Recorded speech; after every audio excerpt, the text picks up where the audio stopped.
ನಮಸ್ಕಾರ. ಆ ದಿನ ಬೆಂಗಳೂರಿಗೆ ಒಂದ್ ರೀತಿ ಹಬ್ಬನೇ. 18 ವರ್ಷ ಕಾದಿದ್ದು ಆರ್‌ಸಿಬಿ ಐಪಿಎಲ್ ಗೆದ್ದಿತ್ತು. ಹೌದು ಹೌದು. ಆ ಸಂಭ್ರಮ ಹೇಳಲಿಕ್ಕೆ ಪದಗಳೇ ಸಾಲ್ದು. ಕೋಟ್ಯಾಂತರ ಫ್ಯಾನ್ಸ್ ಕಾಯ್ತಾ ಇದ್ರು. ಆದ್ರೆ ಆ ಖುಷಿ ದುರಂತವಾಗಿ ಬದಲಾಗಿದ್ದು ಚಿನ್ನಸ್ವಾಮಿ ಸ್ಟೇಡಿಯಂ ಹತ್ರ ನಡೆದ ವಿಜಯೋತ್ಸವದಲ್ಲಿ. ಅದೇ ನೋವಿನ ಸಂಗತಿ. ಇವತ್ ನಾವು ಆ ದಿನ ನಿಜವಾಗಿ ಏನಾಯ್ತು ಅಂತ ನೋಡೋಣ. ಪ್ರತ್ಯಕ್ಷದರ್ಶಿಗಳ ಮಾತು, ಅಧಿಕಾರಿಗಳ ಪ್ರತಿಕ್ರಿಯೆ ಎಲ್ಲವನ್ನೂ ಇಟ್ಕೊಂಡು. ಯಾಕೆ ಆ ರೀತಿ ಆಯ್ತು?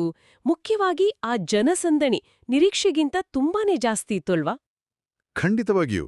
ಅದು ಕೇವಲ ಒಂದು ಕ್ರಿಕೆಟ್ ಗೆಲುವಾಗಿರ್ಲಿಲ್ಲ. 18 ವರ್ಷದ ಅಂದ್ರೆ ಭಾವನಾತ್ಮಕ ಹೂಡಿಕೆ ಅದು. ಕರ್ನಾಟಕ ಮಾತ್ರ ಅಲ್ಲ, ಬೇರೆ ಬೇರೆ ಕಡೆಯಿಂದನೂ ಫ್ಯಾನ್ಸ್ ಬಂದಿದ್ರು. ಆ ಒಂದು ಉತ್ಸಾಹದ ವಾತಾವರಣದಲ್ಲಿ ಆ ಸುರಕ್ಷತೆ ಹೇಗೆ ಹೆಡೆದು ಎಲ್ಲೋ ಒಂದ್ ಕಡೆ ಕೈ ಕೊಟ್ಟಾಗ ಏನಾಗತ್ತೆ ಅನ್ನೋದಕ್ಕೆ ಇದೊಂದು ಉದಾಹರಣೆ ಅಷ್ಟೇ. ಆ ದುರಂತ ನಡೆದಿದ್ದು ಮುಖ್ಯವಾಗಿ ಗೇಟ್ ನಂಬರ್ 17 ಹತ್ರ ಅಲ್ವಾ? ಪ್ರತ್ಯಕ್ಷದರ್ಶಿ ಮಹೇಶ್ ಅಂತ ಇದ್ರಲ್ಲ, ಅವರ ವಿವರಣೆ ಕೇಳಿದ್ರೆ ನಿಜಕ್ಕೂ ಮೈ ಜುಮ್ ಅನ್ನುತ್ತೆ. ಹೌದು, ಅವ್ರು ಹೇಳಿದ್ರು ಸಂಜೆ ಸುಮಾರು 4:30 ಗಂಟೆ ಆಸುಪಾಸು. ಆ ಟೈಮಲ್ಲಿ ಪರಿಸ್ಥಿತಿ ಕಂಟ್ರೋಲ್ ತಪ್ಪಿ ಹೋಗಿತ್ತಾ? ಸಂಪೂರ್ಣವಾಗಿ. ಜನಸಾಗರ ನುಗ್ಗಿತ್ತು, ಬ್ಯಾರಿಕೇಡ್ಗಳು ಮುರಿದು ಬಿದ್ವು.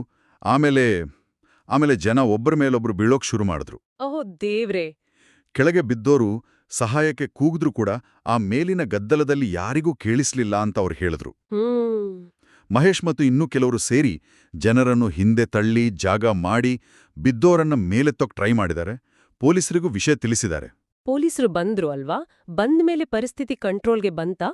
ಅವರು ಬಂದ್ರು, ಅದೇ ಆ ಅಲೆ, ಆ ಜನಸಂದಣಿಯನ್ನ ನಿಯಂತ್ರಿಸೋದು ಅವರಿಗೂ ತುಂಬಾ ಕಷ್ಟ ಆಗಿತ್ತು. ಅದು ಕೇವಲ ಸಂಖ್ಯೆ ಅಲ್ಲ, ಆ ಒಂದು ಉತ್ಸಾಹ, ಆವೇಶ ಎಲ್ಲಾ ಸೇರಿ ಪರಿಸ್ಥಿತಿ ಜಟಿಲ ಆಗಿತ್ತು. ಆ ನೂಕುನುಗ್ಗಲಲ್ಲಿ ಸಿಕ್ಕಿಬಿದ್ದವರನ್ನು ರಕ್ಷಿಸೋ ಪ್ರಯತ್ನ, ಅದ್ರ ಬಗ್ಗೆ ಹೇಳಿ. ತುಂಬಾ ಜನ ಪ್ರಜ್ಞೆ ತಪ್ಪಿದ್ರು ಅಂತ ಕೇಳಿದ್ದೆ. ಹೌದು.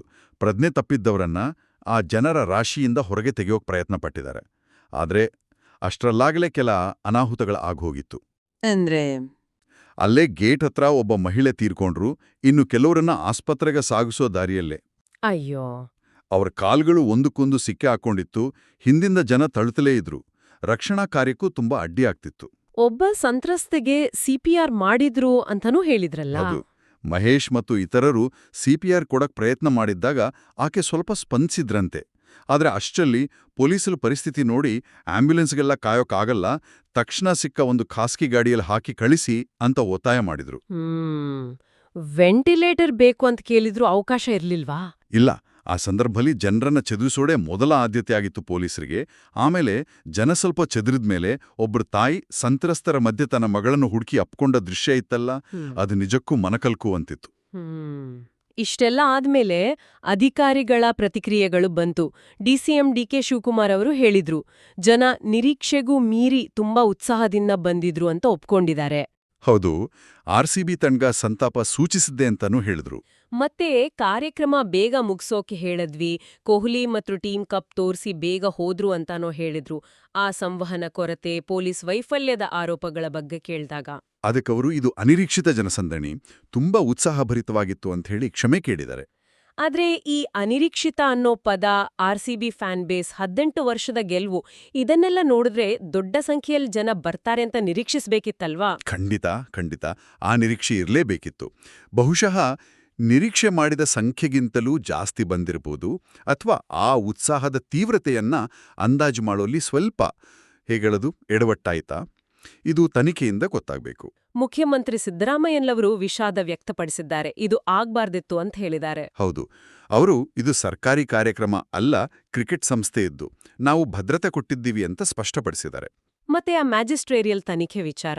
ಹೌದು, ದೋಷಿಗಳನ್ನು ಪತ್ತೆ ಮಾಡಕ್ಕೆ ಮ್ಯಾಜಿಸ್ಟ್ರಿಯಲ್ ತನಿಖೆಗೆ ಆದೇಶ ಕೊಟ್ಟಿದ್ದಾರೆ. ಅಂದ್ರೆ ಒಬ್ಬ ಮ್ಯಾಜಿಸ್ಟ್ರೇಟ್ ನೇತೃತ್ವದಲ್ಲಿ ಪೂರ್ತಿ ಘಟನೆಯ ವಿಚಾರಣೆ ನಡೆಯುತ್ತೆ. ಕಾರಣ ಏನು, ಯಾರು ಹೊಣೆಗಾರರು ಅಂತ. ಸರಿ, ಪೊಲೀಸರ ನಿಯೋಜನೆ ಬಗ್ಗೆನೂ ಸಮರ್ಥಿಸ್ಕೊಂಡಿದಾರಲ್ವಾ?